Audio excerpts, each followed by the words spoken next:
Olá, meus queridos, tudo bem com vocês? Estamos aqui para mais um bate-papo. Eu estou com meu querido amigo aí, Gustavo Ferreira, meu compadre, tá? Sou padrinho de casamento dele, sempre falo isso, uma honra para mim. E hoje vocês podem ver que eu estou até aqui, ó, vestido de forma diferente. O vídeo é no meu canal Juliano Taliati, né? Mas o Gustavo e eu, nós temos um canal que vai se chamar, né, Gustavo? Isso aí. JG Comics. Vai mudar o nome que nós temos é Viagem Pop, mas o nome, por uma série de circunstâncias, não tá legal, é difícil de achar lá. Então, nós vamos estar trocando, e aí eu convido vocês para conhecerem o nosso canal, beleza? É um canal sobre cultura nerd, a gente fala de super-heróis, de filmes, de quadrinhos, é bem bacana. E o Gustavo, eu conheço o Gustavo desde 2005, lá em Chácara. Ele chegou para dar aula de física e eu dava aula de educação física. E assim, nosso santo bateu, tal, viramos excelentes amigos desde então. E assim, a gente tem muita história para contar e tudo mais, mas o Gustavo veio falar hoje a respeito, a gente não vai falar nada de nerdices aqui, nós vamos falar sobre um esporte que o Gustavo praticou por muito tempo, que foi o taekwondo, e que ele é faixa preta, tem bastante tempo que ele não pratica e tudo, mas a gente vai falar sobre como foi a iniciação dele, ele vai dar depoimentos, ele vai falar um pouco como é que era essa vida, por que ele entrou lá e tudo, como é que é o taekwondo. Ô, Gustavo, beleza? Gostaria que você se apresentasse e que você, primeiro, antes de mais nada, explicasse como funciona o taekwondo, quais as regras básicas, o taekwondo tem nas Olimpíadas e tudo, como é que é campeonato mundial, se isso é diferente. Beleza. Bom, primeiro, né, e aí, gente, tudo bom? Agradecer a você, Juliano, aí, por ter feito essa proposta, né, de vir falar para vocês aí no canal. Fiquei muito satisfeito, fiquei até assim, caramba, eu? Pô, foi para mim uma honra, né? Então eu agradeço muito aí você ter pensado em me chamar. Bom, galera, sobre o taekwondo, é um esporte, uma arte marcial coreana que tem aproximadamente mais de 2.000 anos, tá? As técnicas que a gente utiliza, quando eu falo utiliza, seria para competição, tá? Tem a arte marcial de a autodefesa, né, defesa pessoal, e tem a arte marcial voltada para competição. Na arte marcial voltada para competição, a gente utiliza muito técnicas de chute. Chute meio, né, que seria essa parte do tronco, chute visando o rosto, só que isso seria só para as categorias adultos, tá? Crianças, evita-se isso para evitar um pouco a questão de machucar a criança, né, porque não está tão habituada a receber golpes tão fortes. Então, basicamente é isso. Não que técnicas de soco não vá. Vai. Né? Só que elas são concentradas na parte do tórax, parte central, soco mais reto, mais curto, mas o forte mesmo do taekwondo são as técnicas de chute. Chute meio, chute cima. Deixa eu ver aqui mais o que eu posso falar sobre isso. Gustavo, e no chute aí também, nas competições, tem um capacete também, tem uma proteção. Né? Sim. Antigamente, as primeiras competições de taekwondo não se utilizava proteção de cabeça. Foram utilizadas logo depois de algumas competições, mas nem tanto visando proteger do chute. Era visando mais porque quando os atletas chutam altura rosto, né, muito rápido, tem aquela questão de você perder o equilíbrio e cair, bater a cabeça. Então, os primeiros protetores de cabeça eram utilizados para queda, então eles eram mais acolchoados na parte de trás, né? E depois, com o passar do tempo, devido a os golpes serem muito visados no rosto e para manter a integridade física do atleta, eles começaram a colocar enchimentos maiores do lado. Então é por isso que quando a gente vê campeonato de taekwondo, dois lutadores, né, a gente vê aquelas partes um pouquinho maiores aqui do lado, para evitar qualquer tipo de impacto muito forte nessas regiões que pode ser até fatal. E assim, a pessoa, quanto melhor ela quanto mais controle ela tem, ela chuta, mas se você tiver sem nada e ela te chuta no rosto, você nem vê que ela te chutou, né? Pô, esse cara matou um mosquito aqui no meu rosto, porque o controle é incrível, né? Sim. Por exemplo, tudo bem, outra arte marcial Kung Fu, mas o Bruce Lee ficava... Tem os vídeos do Bruce Lee que ele golpeia assim, cara a cara, a pessoa fica ali paradinha. Pô, tem que ter sangue frio também, né? E assim, mesmo que toque, a pancada não é tão grande. Mas assim, claro, se quiser, pode ser. E muitos chutes também bate com o calcanhar, né, Gustavo? No taekwondo, ele vem de cima para baixo, né? Isso. O Neryochagi, em alguns lugares conhece como Furyochagi, né? Você sobe com a perna reta, ou às vezes meio flexionada, e desce com o calcanhar na direção do rosto. E aí o que acontece? Às vezes o atleta pega aquilo nessa direção aqui, é nocaute, né? Porque é muito forte o impacto. Ou às vezes o atleta consegue esquivar, mas pega nessa parte. Então, a parte de trás do calcanhar é uma parte muito contundente, né, no ataque. Então, por isso que é muito visado o Neryochagi ou Furyochagi, como é chamado em alguns lugares. E vale mais pontos? Vale, no caso, nocaute, por exemplo? Não, aí é o seguinte, a pontuação ela vai de acordo... Agora tem novas regras, né? Eu, quando treinava, quando eu competia, chute no rosto, chute no tronco, soco, todos eles valiam a mesma pontuação. E era muito comum uma luta de 3 rounds ficar 3-0, 4-1, 4-2, com placares baixos. E o pessoal falava assim, pô, é uma luta meio assim, né? 4-2, o pessoal gosta mais de pontuações assim mais elevadas, e aí começaram a se pensar então em aumentar a pontuação. E aí hoje, com a regra que a gente tem, é assim, soco na região do tórax, 1 ponto, não pode socar as costas, tá? É só a região frontal ou a região lateral. No rosto não vale socar, não vale chutar para baixo da cintura, só da cintura para cima, também não vale pegar as costas, é só a parte frontal. Aí o chute frontal, seja essa parte ou aqui, vale 2 pontos. Chute reto ou semicircular na direção do rosto, pegando, né, vale 3 pontos. Quando é giratório, aí aumenta 1 ponto. Então, por exemplo, eu girei e acertei o rosto. Era 3 com mais 1, ficou 4. Né? No tronco, não, desculpa. Girando e acertando no tronco vale 4 pontos e girando e acertando no rosto vale 5 pontos. Nesse caso vale 2. No rosto vale 2. E aí o que aconteceu? Por causa disso, de girar e pegar no rosto vale 5, muitos atletas que estão perdendo a luta investem em ataques giratórios no rosto. Então é por isso que é muito comum a gente estar assistindo uma luta de taekwondo e a gente vê os caras toda hora girando, parece uma hélice de ventilador, assim, porque eles querem acertar o rosto para fazer mais pontos. E o que você acha disso, em relação à técnica? Você fala assim, utilizar ela em demasiado para chegar nisso ou não? Você fala no sentido Por exemplo, eu creio que seja o seguinte, deva se dar uma ênfase maior nesse tipo de situação nos treinos atualmente, principalmente. Sim. Porque, a gente tem que correr atrás do prejuízo. Então, e você acha que isso pode causar alguma perda técnica para o atleta? Sim, acaba... Na verdade, não só para o atleta, mas como esporte. Porque o que acontece? Quando eles fizeram a primeira mudança, né, essa que eu falei já é a última, né, eu pulei lá da primeira para a última, mas nesse meio termo ainda teve outras mudanças. Né? Na primeira mudança que teve, começou a se enfatizar muito contra-ataque. Então, a luta que era muito ofensiva, né, duas pessoas iam para cima, chutavam e tal, tinha um clinch, socava, começou então a ter uma mudança nisso, e os atletas começaram a ficar muito na defensiva.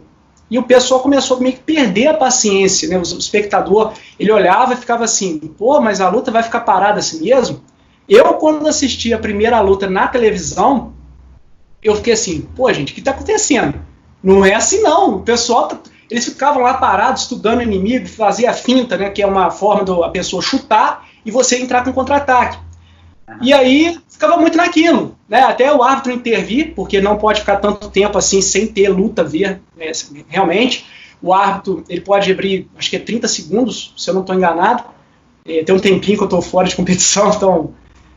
aí ele entra 30 segundos que ele está vendo, ele faz a primeira advertência para os lutadores, né, que tem que ter o confronto, e aí ele dá de novo o reinício. E se caso for reincidente, ele pode tirar pontos dos 2 lutadores por não ter o confronto.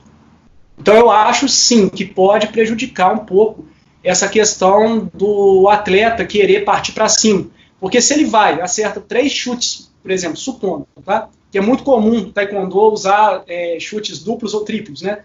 O pessoal fala pedalar, bate 1, 2, 3, né? Até em alguns jogos de videogame a gente reconhece o estilo de luta do personagem pelo fato dele fazer isso. Então ele usa isso, se ele acertar são 3 pontos. Mas se no terceiro chute o adversário pegar e girar e acertar o rosto, ficou 5-3. Enquanto que o outro acertou 3 e acertou 1, que equivale a 5. Então é meio complicado. Nas Olimpíadas tem sensores que marcam esse tipo de pontuação quando pega ali? Sim. Não lembro o ano que começaram a fazer esse tipo de protetor, mas agora temos a proteção, o protetor, né, do tórax, que quando o atleta encosta, dependendo da intensidade do chute, ele já avisa, já tem né? Antes, quando eu participava, eram três árbitros laterais, o central, então, no total 4, e eles ficavam com uma súmula de papel. E aí, como é que era a marcação do ponto? Vamos supor, eu estou lá lutando com você é meu adversário. Aí você chutou, acertou meu protetor, não fez barulho. Eles iam muito por audição também.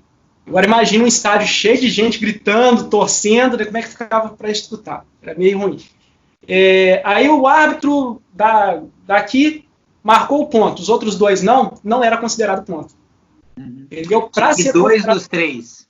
2 dos 3. E se por acaso tivesse alguma dúvida entre os árbitros, o central, como ele estava ali frente a frente ao combate, ele dava o aval dele. Entendeu? E com esse sistema de pontuação eletrônica, o atleta, é até engraçado às vezes, o atleta marcou o ponto, ele olha para ver se marcou o ponto, os 2 param. Né? Antigamente, na minha época, não tinha isso. O atleta ia, no final do round, quando eles pegavam a súmula, eu olhava, aí dava o placar daquele round e tal, né? Igual eu acho que é com boxe, se eu não estou enganado. Sim. Mas o taekwondo agora não. Você fez o ponto e meio que já marca ali, sim ou não. O que costuma acontecer é que nos finais do terceiro round, aí o atleta que está perdendo, ele olha ali, vê quanto que está e ele começa para cima. E aí o atleta que já está com a vantagem tem que meio que se segurar. Então fica, digamos assim, os finais do terceiro round estão mais empolgantes, vamos botar assim. Sim. Não, é bem legal de taekwondo, muito bonito também, bem dinâmico e tudo, mas você vê, algumas regras elas são feitas e produzidas para que causa dinamismo à luta, né? Mas ao mesmo tempo pode causar um impacto, uma deficiência técnica. Gustavo, os mundiais de taekwondo e as Olimpíadas, o taekwondo, assim, estou te perguntando algumas coisas, eu tenho noção, eu vejo e tal, mas nunca fiz taekwondo e tudo. O taekwondo tem várias linhas ou não? Porque, por exemplo, no caso do karatê, é algo que atrapalha o karatê. O karatê tem estilos diferentes, tem Wado-ryu, Shotokan, o karatê tem estilos mais agressivos, estilos que são mais tranquilos. Então, por exemplo, o karatê não está nas Olimpíadas muito por conta disso. As regras mudam de um campeonato para o outro, tudo mais. Mas, e no taekwondo, isso também acontece? Tem vários tipos? Qual que é mais usado? Não tem? Não, então, é uma boa pergunta sua, porque às vezes os próprios praticantes eles falam, né, de estilos, sendo que, na verdade, nós estamos relacionados a escolas, né, que são os kwans. Então, e é engraçado esse kwan, porque ele vem do japonês kan, porque o Japão ele influenciou diretamente na Coreia, né? Então, taekwondo tem algumas influências do karatê, inclusive, tá?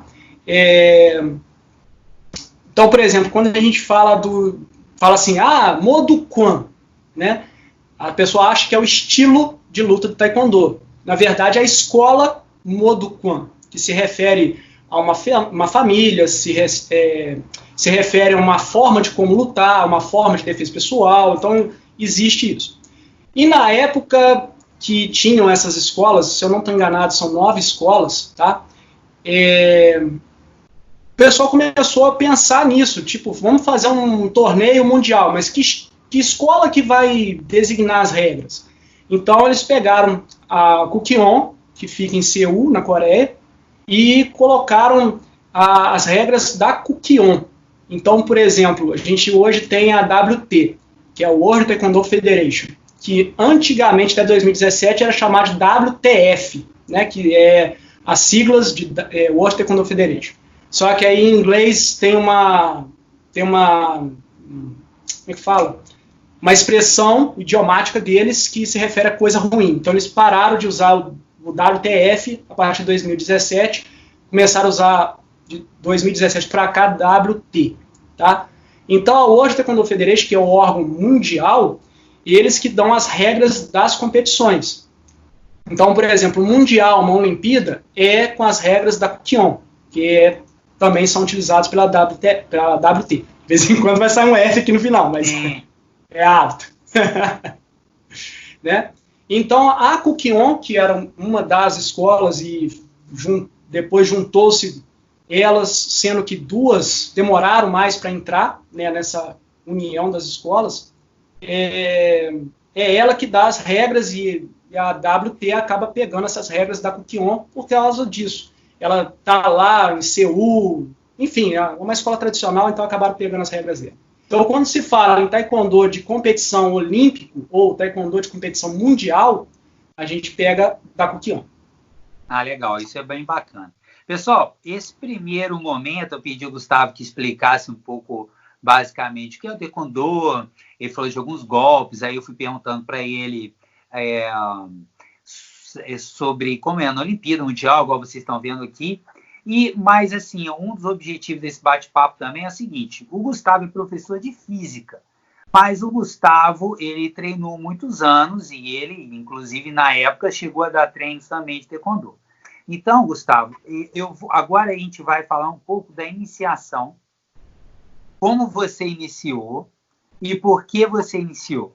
Aí, por que você foi até... Por que o taekwondo apareceu na sua vida? Assim, eu sei as histórias, mas muitas crianças, adolescentes que vão estar vendo esse vídeo, eles vão estar se identificando com a sua história e podem até estar passando por momentos diferentes também. Então, a ideia desses bate-papos que eu tenho feito, pessoal, e que eu vou continuar fazendo, é mostrar como foi que o esporte influenciou, como foi a iniciação dessa pessoa em determinado esporte e como ele pensa que deveria ser essa iniciação, tá? Beleza? Gustavo, então, vamos assim, como diria o bom e velho Jack, né? Vamos por partes.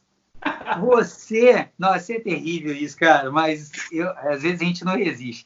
Deixa eu te falar uma coisa. Você foi pro taekwondo por quê? Então, Juliano, na época eu tinha 11 para 12 anos, eu pesava com 11, 12 anos 65 quilos ou 68 quilos. Então eu era uma pessoa, né, gordinha. E aí o que aconteceu?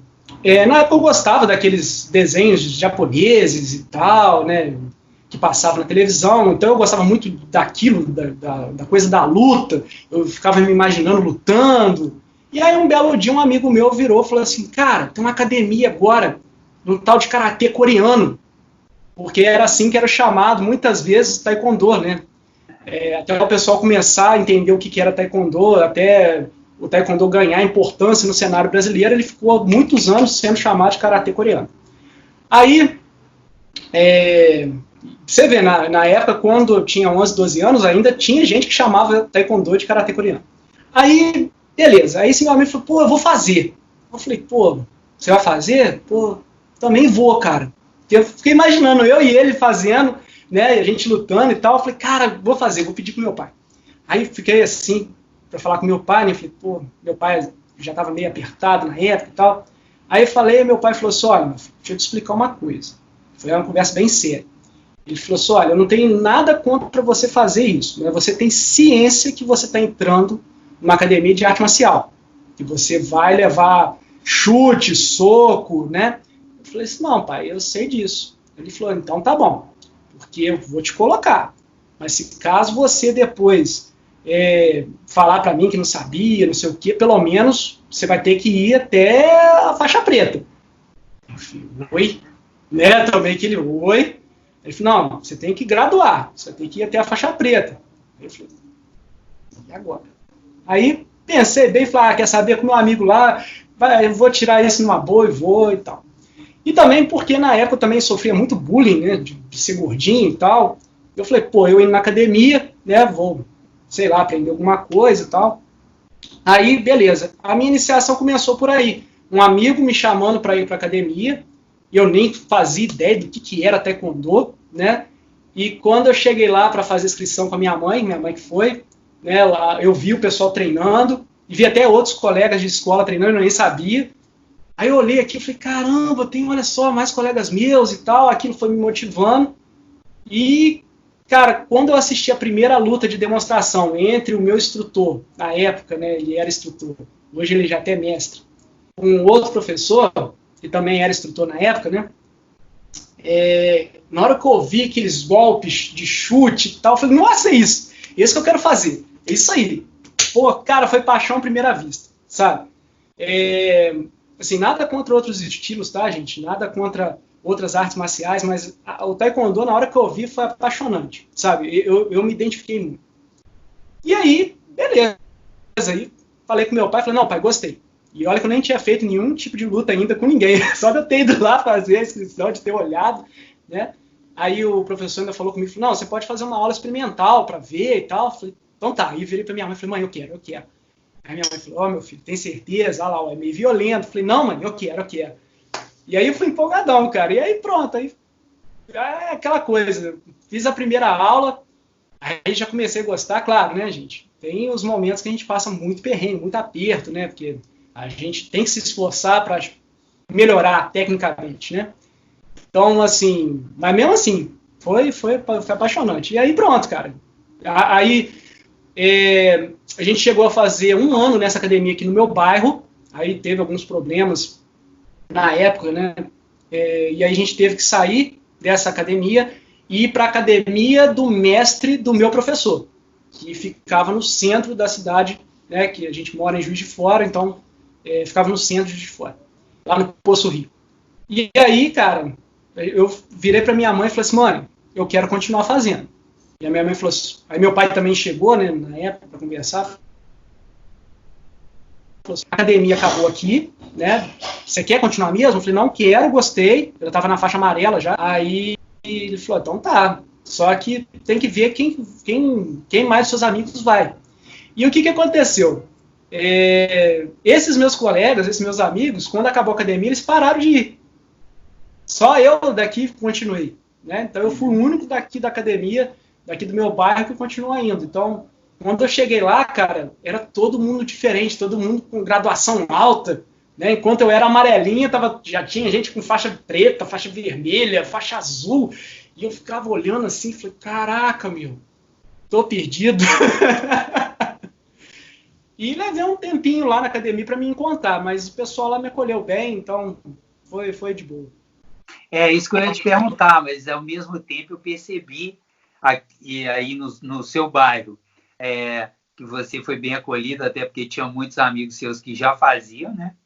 Uhum. E lá também. Agora, cara, eu vou te falar um negócio, acho que surgisse um troço desse lá no meu bairro, eu não sei como é que seria não, porque se bem que o pessoal que faz arte marcial, eles vão fazer e a visão é outra, né? E o mestre e tudo, é difícil ter uma situação assim de bullying dentro, não falando que não exista, não, existe em qualquer lugar, existe esse tipo de situação e tudo mais, mas ali era um lugar onde você se encontrou. E a gente viu aí que seu pai, essa fala do seu pai, vista hoje, em retrospectiva, você acha que isso te motivou? Ou não? Tipo assim, como eu fiquei mais apaixonado pelo taekwondo, né, e tudo, não sei, eu acho que sim, mas assim, eu acho que o prazer pelo esporte falou mais alto. Talvez sim, né, tenha uma influência da fala do meu pai, inclusive tinha momentos quando o mestre falava, gente, agora a gente vai competir, então o treinamento dessa semana, desse mês, vai ser todo voltado para a competição. Então o nosso treinamento era puxado. Tinha dia que eu ia para academia pensando assim, eu não quero ir. Já chegou a descer do ônibus para descer a rua para chegar na academia, e dali até chegar na porta da academia eu ficava assim, volta, fala que a academia está fechada. Ai, chega em casa e fala assim, não, tava fechado, né? Ou se não, né, inventa alguma coisa. E quando eu chegava de frente para a academia e vi o pessoal lá, não sei, cara, me falava assim, não, agora que você chegou aqui, vambora, né? E fluiu. O bacana é que surtiu o efeito, mas pelo prazer em fazer, né? Então, Sim. Isso te motivou a fazer e você não tinha tanto prazer em fazer, talvez, esses treinos mais puxados pela forma como eles eram. E não sei, talvez você não gostasse tanto da competição, ou você gostava da competição? Pois é, aí é um ponto interessante. Porque, normalmente, quando alguém se matricula numa academia de arte marcial, ela pensa em lutar e pensa em competir. Eu gostei muito da arte marcial, como a luta em si, mas não como competição. Tipo, eu quero ganhar de você. Não, eu via aqueles chutes, o troco de golpe. Aquilo me chamava muita atenção. Eu falei, cara, isso é lindo. Sabe? Pra mim é como se fosse, sei lá, por isso eu acho que o teste se chama arte marcial. Eu achava uma arte mesmo. Então eu queria praticar aquilo, mas não pensava tanto em competição. E quando meu mestre me chamou pela primeira vez, falou assim, Gustavo, você já é faixa laranja, né? E até agora você não competiu. E eu virei para ele e falei assim, olha, mestre, eu estou treinando para melhorar. Aí ele virou para mim e falou assim, você quer melhorar primeiro para depois competir? Eu falei, isso. Ele falou assim, Gustavo, você sabe por que a gente compete? Eu falei, não, para melhorar. A competição ela serve para te melhorar tecnicamente. Então você tem que competir para ver como é que estão os atletas, como é que está você mesmo, e aí você buscando melhorar, é assim que funciona. Aí eu virei para ele e falei, sim, mestre, mas eu não sei como é que vai ser a reação lá em casa, não, porque toda competição tem gastos, né? A gente vai viajar, então tem transporte, a competição não é um dia, a competição são mais de um dia, então você teria que dormir, ter alimentação, né? Tem a taxa de inscrição, tem várias coisas. E na época, meu pai e minha mãe, eles não tinham condições financeiras de manter muita coisa, né?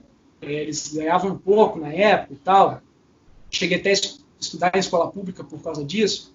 E aí eu virei para minha mãe e para meu pai e falei assim, olha, o mestre quer que eu compita lá, fazer a competição e tal, e aí? E aí minha mãe falou assim, olha, a gente pode bancar, você quer competir? E aí eu senti aquele friozinho na barriga. Eu falei, queria, eu não quero. Eu pensei, né? Não falei, queria. Já que o mestre falou que vai fazer bem, não quero. E aí, minha primeira competição foi meio que assim, né? Tipo, eu fui competir, mas não com muita vontade de competir. E aí, quando eu chegava lá para competir, eu lembro que a sensação que eu tinha era como se fosse uma luta de academia. Só que eu não sentia aquela coisa de partir para cima, para chutar, para ganhar. Né? Eu não tinha aquilo, aquela iniciativa. E o meu mestre depois ele veio falar comigo da minha luta. Falou assim, eu te senti meio assim e tal. Tá certo que é a primeira luta sua. Eu acho até que você foi bem. Mas vamos ver se na próxima você parte mais, né, mais para cima e tal. E ele foi vendo que nas outras competições eu ia, competia e tal. Eu tinha até melhorado já um pouco de técnica e tudo, mas eu ainda continuava naquela coisa, né? E ele ficava assim, mas o seu rendimento não está sendo igual na academia. Eu vejo você lutando na academia de um jeito e no campeonato, ele até brincava comigo que eu tinha complexo, né, da caixinha de fósforo, eu ficava ali dentro da academia e tal, quando eu ia para um campeonato, eu via aquele estádio grande, eu acho que eu me sentia assim e não lutava. E eu falava com ele, não, mestre, eu não sei o que acontece comigo, eu entro ali no ringue, ali no tatame, eu vejo meu adversário, mas não dá. Eu ia competir tudo, mas eu percebia que os treinamentos faziam com que eu melhorasse a técnica, as competições, pelo fato de eu treinar, me melhoravam, então acabou que no fim melhoraram tecnicamente, mas falar assim, nossa, eu gostava de competir, eu gostava de ir e tal, eu acho que eu gostava até mais da viagem em si, de estar com os meus amigos de academia, trocar experiência, viver outras coisas, do que a própria competição em si. A competição, da forma como ela era, não gerava o prazer em você que você tinha treinando e no deslocamento das viagens, né? O momento da competição era algo que para você era sufocante, era algo que você sentia como uma obrigação, uma pressão, principalmente do mestre, que você tinha que fazer. Me corrige, tá, Gustavo? Fazendo a leitura aqui. E você se sentia pressionado e, ao mesmo tempo que ele te colocava que você ia melhorar competindo, e você percebeu que nem sempre, né? Até porque se você fica meio travado e você não tem um prazer em fazer, é difícil você melhorar, né? E claro que a competição tira esse prazer mesmo, pessoal. Quem está vendo aí, muitas vezes a competição tira esse prazer. Mas é fundamental o professor fazer com que esse prazer aconteça mesmo na competição. Se o menino não quer competir, se ele não tem prazer em competir, é melhor que ele realmente não vá lá para competir. Que ele realmente tenha o prazer em praticar a arte marcial dele ali. É uma visão que eu tenho enquanto professor. Muitas vezes, os mestres, eles vêm com situações enraizadas neles, né? Principalmente na época que você fez, que foi o que? 93, 94, foi mais ou menos por aí, pelo que você falou. Você tinha... 94. Então, 94 e tal. Comecei, né? E aí, 95... meados de 95 foi meu primeiro campeonato. Então, pois é. Mas, assim, de certa forma, de uma maneira geral, o taekwondo trouxe prazer para você, mesmo aqueles dias de treino absurdos, né?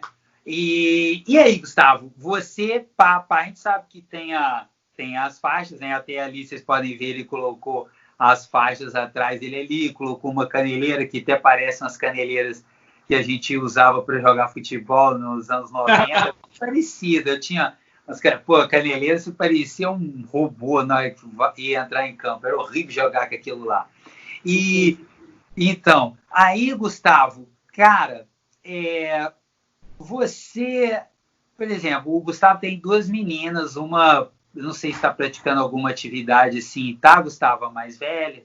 Não, a mais velha fazia capoeira. Aí ela parou de fazer capoeira e ela ficou no balé mesmo. Entendi, continua no balé. Isso dá prazer a ela. Aham. Né? Você acredita, como você imagina que deveria ser se você abrisse conseguisse agora uma licença, por exemplo, e você fosse abrir um local para ensinar taekwondo e tudo mais? Como você acha que deveria ser essa iniciação, Gustavo? Beleza. Vou tentando aqui, fazendo um paralelo, tá, de como foi o meu treinamento e como seria na minha visão. Beleza?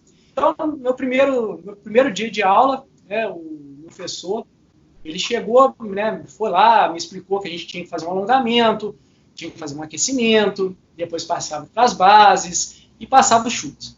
Então, esse foi meu primeiro dia de treinamento, que, assim, na minha cabeça hoje, né, lembrando que, igual o Juliano falou, né, a gente não está criticando, né, porque na época era desse jeito que era feito. Hoje, né, a gente tem uma evolução muito grande, até mesmo da própria educação das artes marciais, enfim.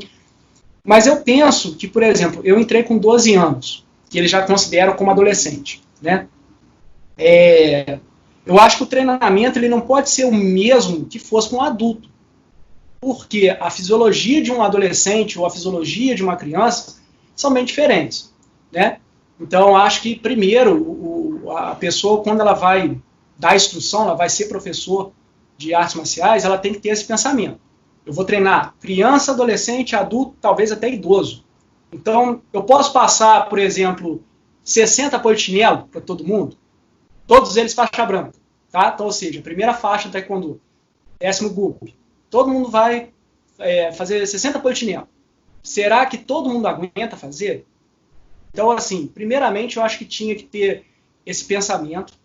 Uma outra coisa que eu penso, e eu passei por isso quando eu fui fazer karatê. Eu fiz 1 ano de karatê, acho que em 2003. Então, ou seja, eu já tinha parado de fazer taekwondo, porque eu já estava na faculdade, mas aí eu queria voltar a fazer arte marcial, sentia muita falta de fazer arte marcial, e aí surgiu uma oportunidade com os meus amigos de faculdade de fazer karatê. E aí eu falei assim, pô, não sei, né, tal. Aí um amigo meu falou, pô, você tá com preconceito de karatê, cara? E eu falei, não, não tô com preconceito não. Então vamos lá, vou fazer a inscrição lá, a gente vai treinar então, pronto. O cara, ele teve um argumento que te pegou, né, Gustavo?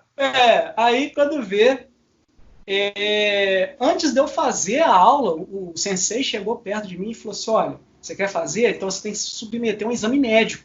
Você não pode fazer o treinamento se a gente não souber, por exemplo, que você tem um problema de coração. Como é que você vai fazer treinamento com um problema de coração? Não tem jeito. E ali eu falei, caramba, é mesmo, hein, cara? E ali meio que já me instalou, você falou, é verdade, imagina. Então eu acho que o professor, né, ele não precisa exigir também uma bateria de exames, mas pelo menos alguma coisa básica, alguma coisa só para ele ter uma noção, né? Então aí entra aquela questão que você começou a comentar sobre o profissional da educação física. Eu acho que o professor ele também tem que ter uma preparação nesse sentido, né? Não precisa ser formado, talvez, em educação física, mas pelo menos que tenha essa concepção da necessidade de conhecer a fisiologia do atleta dele, do aluno, né? Não sei qual vai ser o foco, e também ter essa ideia de estar preparando bem fisicamente. E aí o que acontece? Beleza. Esse foi o meu primeiro dia. Cheguei lá, fiz aquilo e tal. Aí o segundo dia já foi apresentado algumas técnicas, né? Chutar, base, aquela coisa toda. E eu lembro que eu fiz um monte de repetição, cara. Bom, eu não sei te falar se foi essa quantidade, mas foi muito. Acho que foi umas 50 vezes a mesma base. Pô, para uma criança de 12 anos, talvez isso não seja tão maçante, né? Mas para uma criança de, sei lá, 6 anos, igual na academia a gente teve alunos de 6 anos, imagina, ele tem que fazer aquela repetição toda, de 50 bases, de 50 vezes a mesma base, né? Faz assim, faz 50 vezes isso. A criança vai, sabe? E aí, em 2005, eu fui na academia do meu antigo professor, né, que era da academia aqui do bairro, e nessa época ele já era mestre, então ele já estava com a academia dele em outro bairro aqui de Juiz de Fora. Aí eu fui lá na academia dele, visitar, bater um papo e tal, e aí ele falou, pô, rapaz, quanto tempo você não treina? Eu falei, tem muito tempo, tem uns 5 anos que eu não treino. Não, pega lá o seu dobô, que é o nossa roupa, né, nosso vestimento, pega lá e vamos treinar. Eu falei, não, mas eu tenho que atravessar a cidade inteira. Ele falou, não, vamos lá, pega aí, vamos treinar. Vamos voltar isso aí, você não pode ficar parado, não. Aí peguei e falei, então tá, vou pegar. Aí peguei a minha roupa, peguei minha faixa, fui lá. E no primeiro dia de treinamento lá com ele, cara, uma coisa que me chamou muita atenção. Você vê, né? A mesma pessoa, só que muito tempo depois.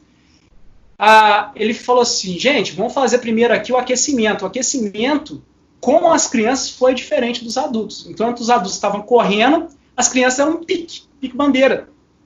E quem estava fazendo o pique com elas era a esposa dele, que também é faixa preta, né, mestre também. E aí ela que ficou com as crianças fazendo o aquecimento, depois ele ficou com os adultos fazendo aquecimento, e aí depois, na hora da técnica, ela que estava dando instrução para as crianças, ela que ficou meio ali com as crianças, né? Então é uma outra coisa que tem que se atentar. Eu acho que para uma criança repetir a mesma técnica 50 vezes, uma criança de 6, 7 anos, é muito ruim, né? Então eu acho que tudo isso o professor, quando ele vai dar aula de arte marcial, ele tem que levar em consideração. Por mais que tenha aquele pensamento tradicional, né, da arte marcial moldar o espírito, aquela coisa toda, ainda acho que seria interessante o professor estar pensando, tendo isso na cabeça. Mas bacana, né? Você viu aí, esse eu sei que foi o seu primeiro, né? Que você falou, esse aí, seu professor, foi o seu primeiro. Não foi quem te treinou depois, quando você mudou de lugar, né? Não, pessoas diferentes. Só porque eu sei, mas é porque quem está vendo assim, fica parecendo. Quando o Gustavo falou o primeiro professor, foi aquele que ele começou lá quando ele tinha 12 anos, quando ele viu e ficou maravilhado e tal. E aí, quando ele saiu e ele teve que ir para o Poço Rico, lá era o mestre desse professor dele ali. Então, era uma outra pessoa. Mas você vê, nesse período aí de 11 anos, né, que foi 2005, né, Gustavo? Isso. Houve uma mudança, né? E ele meio que se adaptou às situações. Isso nós estamos falando de 15 anos atrás. Então é legal você ver um profissional que procura melhorar. Então você percebeu isso é legal, bacana. E com as suas meninas, por exemplo, uma coisa que eu tenho acostumado a falar é o seguinte: muitas vezes, assim, Gustavo, o que eu penso é o seguinte: às vezes a pessoa começa a fazer uma atividade, aí rapidamente ela troca. Não estou falando das suas meninas, não, estou falando de geral, né? A minha enteada mesmo era essa de fazer isso. Então ela queria fazer um negócio, aí ela começava, aí daqui a pouco eu não gostei, aí saí, aquilo já me deixava danado, porque é o seguinte: não precisa ser como o seu pai falou, né? Você vai virar faixa preta, mas dá um prosseguimento, pelo menos mínimo, né? Pelo menos um ano. Eu acredito, quando ele falou isso, ele não queria também que talvez ele imaginasse que eu fosse virar faixa preta, mas ele quis falar isso para você. Falou: então, você não, é como quem diz assim, ó, você vai entrar e não vai sair amanhã, não. Você vai ter que perseverar. Eu acho que a criança tem que perseverar, mas ao mesmo tempo, o pai e a mãe tem que ter o feeling de entender o quão aquilo ali realmente está sendo aquele momento que a criança ainda não pegou, talvez ela vá pegar, então ela precisa de um tempo para ela entender se ela gosta ou não. Nem todo mundo vai chegar lá como você e vai ficar encantado, e quando começar a fazer vai continuar encantado, né? Tem muitas crianças, e tanto faz meninos ou meninas, principalmente hoje em dia, que chega a não quero. Tá, tudo bem, eu acho que a criança não tem que ser obrigada a fazer algo que ela não queira. Mas muitas vezes ela não tem noção do que ela não quer ainda. O que ela quer, o que ela não quer. Eu tenho aluno de futebol que chegava lá e a mãe levava ele chegava com sono. Aí o menino... Cara, eu falei: não, dá um tempinho, deixa, segura ele um pouquinho mais, você vai ver. Porque as aulas são prazerosas. Pô, o moleque não perde uma aula, cara. O moleque quer fazer aula numa turma, na outra, não quer acabar, ele quer jogar bola, ele quer continuar jogando. Ele era o mais novinho na época, então ele não tinha nem tanta maturidade para isso. Como você acha que funciona isso? Você acha assim que, eu vou fazer, então tá bom, faz. Aí daí umas 2 semanas, aí eu não quero, então pode sair. Esse apoio dos pais eu acho que tem que ter. Isso falando para o outro lado aqui. E não estou querendo, você vai dar a sua resposta. Mas o pai também tem que entender, ele tem que apoiar, mas ao mesmo tempo, na minha visão, tá, galera? Isso eu estou falando.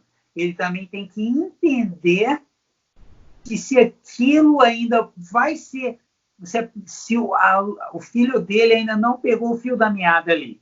Aí passou um tempo, passou lá 2, 3 meses, 4 meses, o menino acha chato e tal.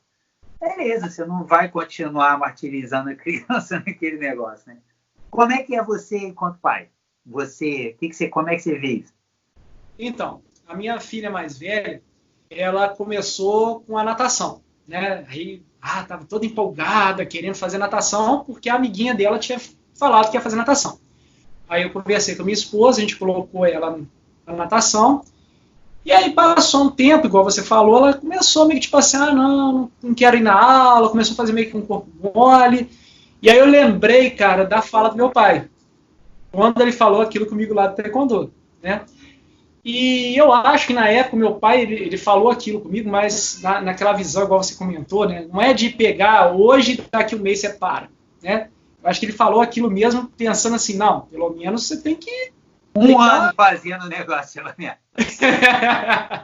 Pelo menos um ano. Aí eu pensei naquilo, eu falei assim, não, olha só, você vai ter que ir mais vezes, você não pode parar assim. Você está achando agora ruim porque está no início. No início é mesmo, é assim, começa assim mesmo. Todo mundo entra com uma expectativa, quando vê a outra, e aí quer parar, não pode. Dá um tempo para você mesmo, né? E aí, beleza, a gente foi, quando deu um ano, eu falei com minha esposa, falei assim, a gente vai renovar? Ela falou, não, a Melissa, durante esse tempo todo, não estava sentindo prazer e tal. E aí, o que a gente fez? A gente tirou, entendeu? Aí acabou, tirou ela. Aí depois foi a capoeira, né? Não, aí ela entrou no balé. Ela entrou no balé, beleza. Adorou o balé, dali ela quis ficar e tudo. Dali ela não quis sair. Aí passou um tempo depois, além do balé, ela queria fazer capoeira, porque as amiguinhas dela queriam fazer capoeira. Aí ela entrou na capoeira. Aí ficou 1 mês, 2. No 3º mês eu já comecei a sentir Melissa fazendo corpo mole para fazer as coisas de capoeira. Até eu mesmo, eu assisti uns vídeos, né, de algumas coisas de capoeira para poder incentivar, levei ela num parque que tem aqui perto de casa para a gente poder, né, jogar capoeira e tal. Claro, né, gente, eu fiz baseado num vídeo, então não esperem de mim, né, um cara que joga e tal. Mas só para ela ver, tipo assim, meu pai tá tentando e tal, né? E ali eu vi que ela estava levando muito naquela questão do brincar e não da arte da capoeira mesmo, né? E aí eu conversei com minha esposa, falei o que eu pensei e tal. Ela falou, não, vamos fazer então o primeiro batizado dela e depois desse primeiro batizado a gente vê se ela vai ou não. E ela ficou toda boba no primeiro batizado, né? Porque ela viu os amiguinhos e tal. Né, os meus pais foram, os pais da minha esposa foram. Foi um evento para ela. Então ela ficou assim, se achando. Ela passou, ela não quis mais. Aí a gente pensou assim, tá bom, acho que ela já deu para sentir como é que é. A gente também viu que não é muito a dela. E o papel, né, Gustavo? E a gente vê que ela se encontrou no balé. Então por isso que ela faz o balé até hoje. Mas a natação e a capoeira foi mais mesmo uma experiência e tudo, e a gente viu que não rolou. Aí acabou que a gente tirou ela, então, da capoeira e da natação, mas o balé ela fica. E a balé, ela se encontrou, você vê que ela fica animada, empolgada de vir fazer. Então, aí, o que acontece, pessoal?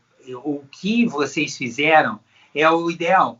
Vocês, em todo momento, vocês conversaram, vocês trocaram ideia, vocês apoiaram, vocês vocês mostraram boa vontade, sentou para conversar, ninguém impôs nada, foi uma troca de ideias, e para mim eu acho que vocês fizeram no balanço perfeito da coisa, porque vocês deram voz a ela, vocês souberam conversar com ela e também entenderam que, também não porque ela logo de cara não queria, tanto é que, por exemplo, se ela sai antes do batizado, ela ia perder essa experiência que foi rica para ela. Mas a partir do momento ali já não surtia mais o mesmo efeito. Então era besteira realmente ela continuar. Quem sabe daqui a um tempo ela dá um estalo, ela queira voltar, faz parte.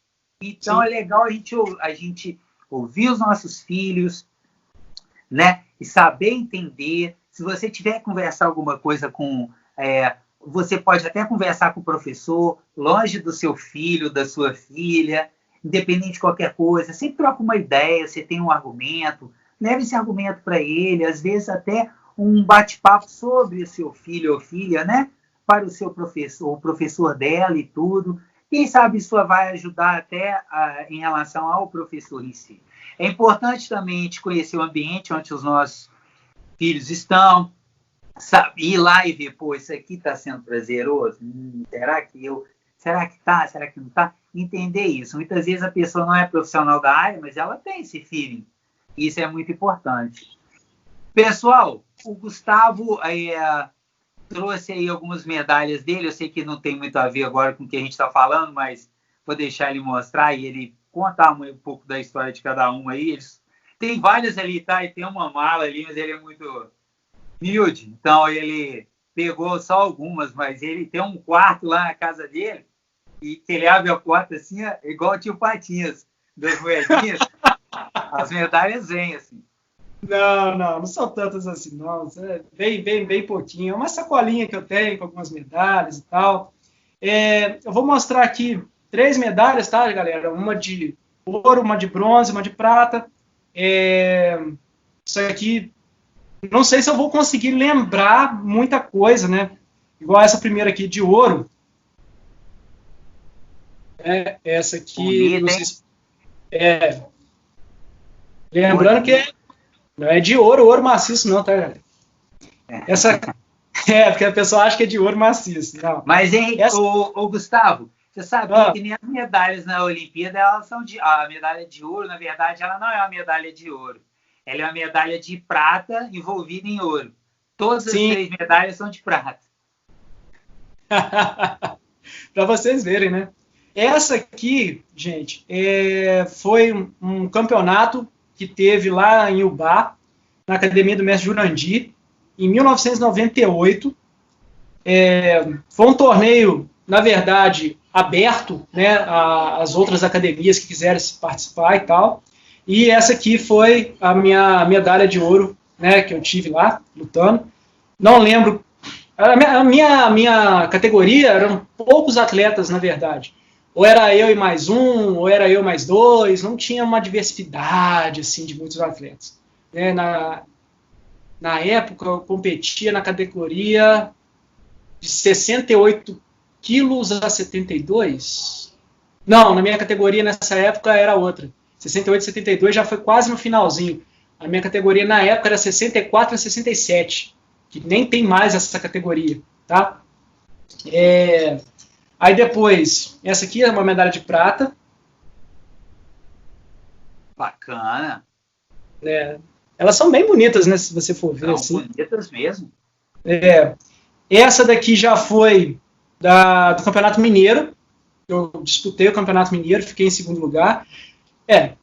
Né? Só tinha eu e mais um, mas eu fiquei em segundo. Não importa, Gustavo.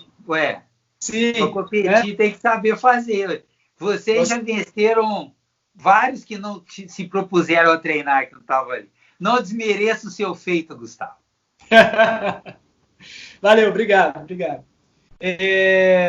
Essa aqui não tem a inscrição de quando foi, mas provavelmente, se foi Campeonato Mineiro, isso aqui deve ter sido por volta mais ou menos de 97, 98 também. E aí eu já estava com faixa vermelha, já indo para preta. E essa aqui é uma medalha de bronze, bem diferente também, né? Quadrada. Essa aqui não tem nada também escrito atrás, não. E essa aqui foi no campeonato que teve em Sete Lagoas, que foi um aberto mineiro. Quando a gente fala assim aberto mineiro, gente, é aberto a todos os estilos do taekwondo, tá? Então, os abertos, eles são meio que para preparar o atleta para o campeonato estadual. Então, por exemplo, eu tenho um aberto mineiro. Então, a pessoa que já está querendo participar do campeonato mineiro, ela vai no aberto para ver como é que estão os outros atletas e tal. Então, meio que já dá uma espiada já nos adversários, né? E aí, são essas que eu tenho para mostrar. Tem outras aqui, mas acho que está de bom tamanho. Bacana, legal. Então, quantas faixas, Gustavo, no taekwondo? Então, gente, são 10 faixas coloridas e uma preta, só que essa preta ela pode ser diferenciada à medida que você vai se graduando mais. Então, por exemplo, nas faixas coloridas a gente tem o 10º GUB, que é a faixa branca, e aí vai em ordem decrescente, né? 10, 9, 8, 7, 6, 5, 4, 3, 2, 1. Quando chega no primeiro GUB, é a transição da faixa colorida para a faixa preta. Aí você vai para a faixa preta, primeiro dan. Aí a faixa preta, primeiro dan é normal. Vou pegar a minha faixa preta aqui. Ela é normalzinha, né? Aí você passando para o segundo dan, que é o nível acima do primeiro dan, você pode colocar aqui na ponta uma listrinha branca, melhor, duas, né? Para diferenciar, para dizer que você é segundo dan. Não é obrigatório, tá? É mais uma questão de estilizar, para mostrar, falar, eu sou segundo dan e tal. Mais isso. Agora, a questão das cores varia muito da escola. Então, por exemplo, a escola que eu treinei era o Modo Kwan, né? Então, a nossa academia era filiada a essa escola coreana, né, Modo Kwan, e lá as cores eram branca, amarela clara, amarela ouro, laranja, verde clara, verde escura, azul clara, azul escura, vermelha clara, vermelho escuro.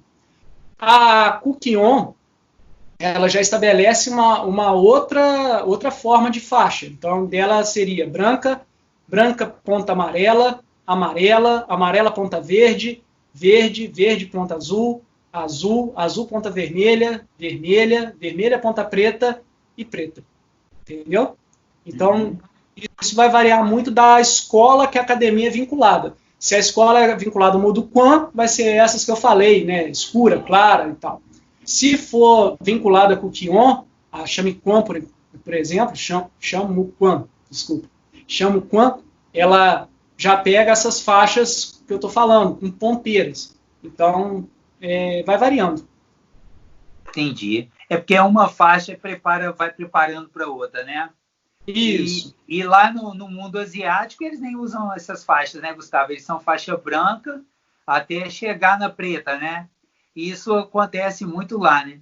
Isso acabou sendo usado mais pelos ocidentais, eu acho que um pouco de ansiedade de ir mudando, né? Mas lá o povo é faixa branca e depois eles treinam e viram faixa preta. Mas é lógico, tem que cumprir os requisitos e de uma faixa para outra, que é bem legal. Gustavo, tem alguma pergunta, alguma situação aí que eu não coloquei, que você pensou que pudesse falar e não falou? Você quer falar? Não, o que eu me lembro aqui agora de cabeça, não. Acho que você conduziu bem aí. Eu acho que não tem nada que falou assim, ficou para trás que eu poderia falar, não. Acho que tá tranquilo. Beleza. Só agradecer de novo aí pelo convite aí. Tá, joia. Não, eu que agradeço, Gustavo, a sua disponibilidade de estar conversando aqui com a gente. Espero que o povo tenha chegado até aqui, né? E gostado, porque eu vou fazer mais vídeos assim, trazendo pessoas que eu conheço e que vão falar sobre os esportes que praticaram, falar da experiência dela enquanto desportista e eu vou puxar um pouquinho alguns momentos para esse lado da educação física também, esse lado da iniciação esportiva e tudo mais. De qualquer forma, vocês podem ver que o Gustavo é um cara que, com certeza, o taekwondo ajudou muito ele, mas ele já tinha esse jeito de ser, então casou bem as duas coisas ali. Lembrando que nós temos o outro canal, né, o JG Comics, então, poxa, vai lá, dá uma moral pra gente, segue a gente lá, e se você tá lá e não me segue aqui também, vamos crescer o número de seguidores, vamos levar mais esportes e entretenimento de uma forma geral para todo mundo. Muito obrigado, Gustavo. Valeu, galera. Espero que vocês tenham gostado. Forte abraço.